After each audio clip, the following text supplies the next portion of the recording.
Баршаңызға сәлем, қайырлы күн достар. Менің парақшама қош келдіңіздер. Бүгін тайский салаттың рецептімен бөлісетін боламын.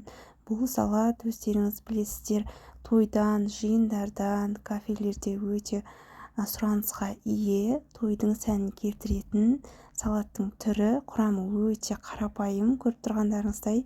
Мен осы керек заттарды описанияда нақтылап қалдыратын боламын. Сіздер де жасап көріңіздер. Қарапайым, өте жасалу оңай. Алдымен осындай помидорларымызды ірі-ірі етіп турап аламыз.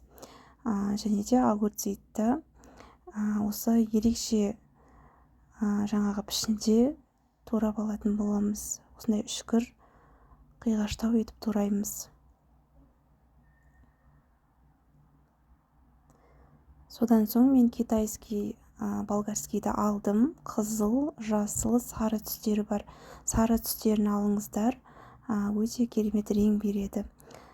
Пиязды осылай дөңгелек пішінде турап алдым. Сән беру үшін мен жаңағы селдірей қолдана салдым. Негізінде үйде барын қолдандым.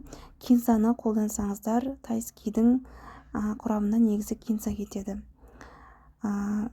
Көк пиязды да осылай ұзынша етіп ірі-ірі тураймыз. Сабағын да осылай қалдырмай барлығын турасаңыздар, өте керемет дәм береді. Міне ақ пиязына дейін мен барлығын қалдырмай турап шықтым.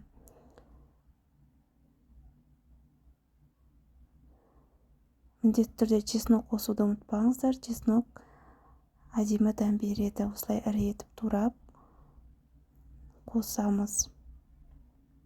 Етімді алдын ала мен қайнатып алдым. Сиырдың етін пайдалансаңыздар жақсы болады.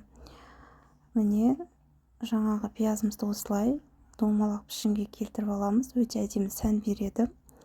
Енді бірме-бір спецтерімізді салып шығамыз.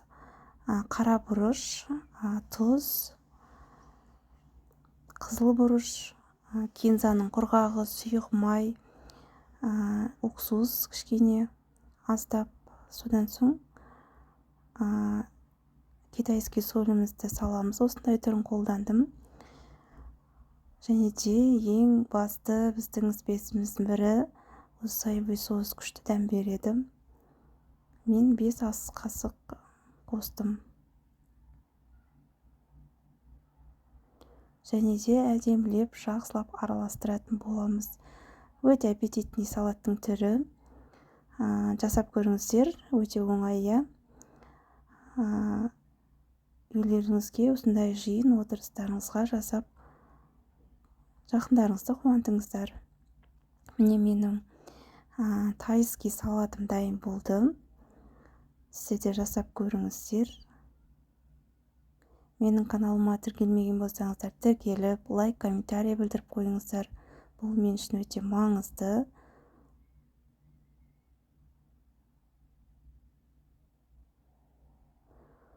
Әр өте берекелі салаттардың бірі ғой бұл.